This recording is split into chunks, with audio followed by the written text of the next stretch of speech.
Sausawan ang nagrereklamo po laban sa kanyang ex-boyfriend na nakabuntis daw po sa kanya at hindi nagbibigay ng sustento sa kanilang anak.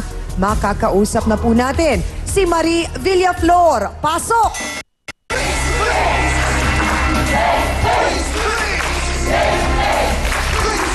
Magandang umaga, Marie. Gandang umaga po. Ano bang pangalan nitong lalaking sinasabi mong ama ng iyong anak? Alexander Birao po. Gaano katagal kayong nagsama bilang mag-boyfriend? Mga 3 years na rin po. 3 3 years years. na rin po kami mag-boyfriend, mag-girlfriend. Nagpupunta po sa bahay, nagpakilala po siya sa bahay namin na binata siya, wala po siyang asawa. Kailan mo nalaman na siya pala ay may asawa at niloko ka? Nung sinabi ko sa kanyang buntis ako, nagpupunta po ako sa bahay nila, hindi ko po siya lagi nakikita. Ang kapitbahay po nila nakapagsabi sa akin na may asawa po at kararating lang galing probinsya nung babae. Nakita mo ba yung kanyang asawa nung Hindi ko umuwi po galing nakita probinsya? yung asawa niya.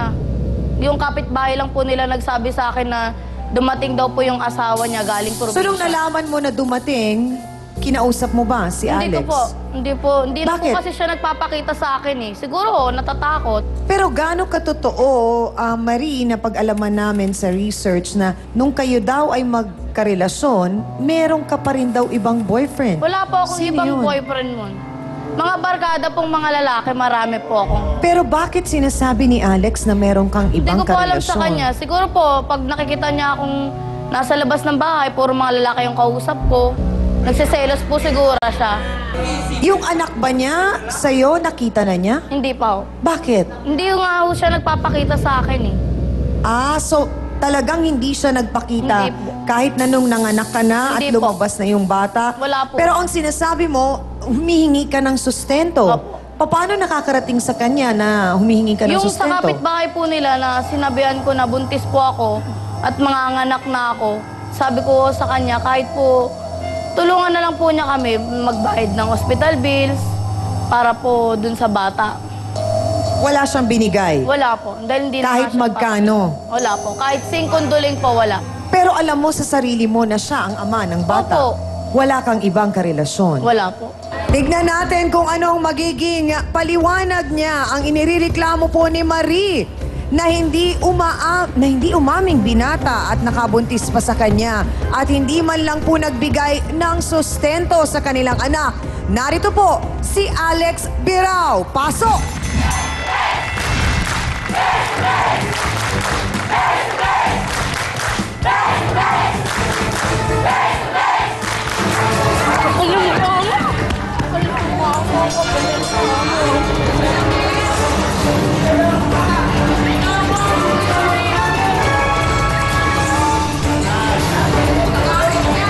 Alex, diretsang tanong.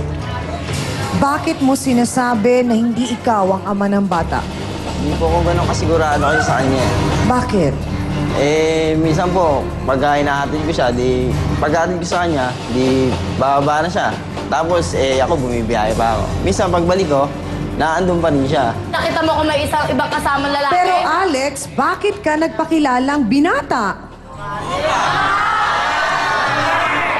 Malalaman natin ang sagot ni Alex. Kaya tutok lang kayo mga kapatid dito po sa nag-iisang Face to Face.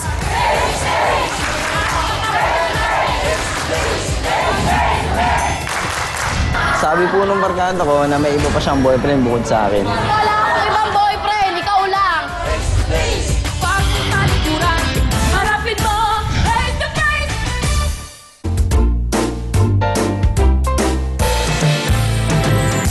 Face to Face is brought